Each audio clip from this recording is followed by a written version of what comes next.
नमस्कार किसान साथियों, मैं डॉक्टर शेखर। आज जो हमारा विषय है जिस पर हम बात करेंगे वो है मूंग में येलो वेन मोज़ेक वायरस।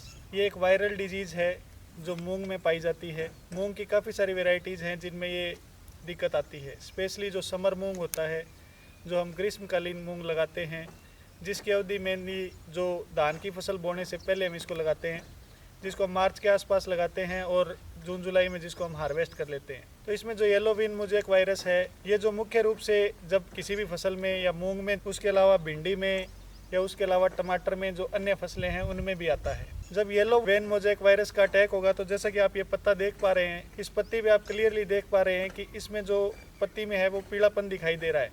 तो जहाँ पे भी वायरस का अटैक होगा वहाँ पे पत्ते पीले पड़ेंगे। पत्ते पीले पड़ने की वजह से उसमें क्लोरोफिल की मात्रा कम हो जाएगी और पौधा अपना प्रकाश संश्लेषण क्रिया से भोजन नहीं बना पाएगा, जिस वजह से उस पौधे की ग्रोथ कम होगी। और फिर धीरे धीरे अगर वो पौधा बढ़वार की तरफ है या फड़ी उसमें लगी हुई है तो उससे इल्ड का भी नुकसान होगा या जो उत्पादन है वो भी कम हो जाएगा। जहाँ पर सीवियर अटैक होता है या बहुत ज़्यादा attack yellow vein mosaic virus का आता है, वहाँ पे उत्पादन का नुकसान हो सकता है कि उसमें किसी भी प्रकार का कोई उत्पादन ना हो।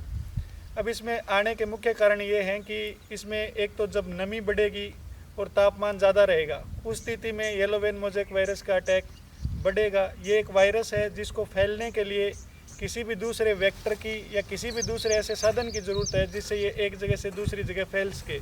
इससे बचाव करने के जो मुख्य हमारे पास पॉइंट्स हैं या किस तरीके से हम बचाव कर सकते हैं वो यही है कि एक तो हम रेजिस्टेंट वैरायटी लगाएं जिनमें येलो वेन मोज़ेक वायरस की दिक्कत नहीं आती हो।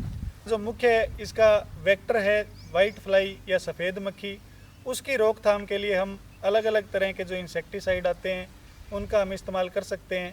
क्योंकि अगर हम वेक्टर को कंट्रोल कर लेंगे तो ये वेक्टर जो इसको एक जगह से दूसरी जगह फैलने में मदद करता है, वो इसका जो फैलाव है एक जगह से दूसरी जगह वो रुक जाएगा और हमारी फसल का किसी भी प्रकार का कोई नुकसान नहीं होगा।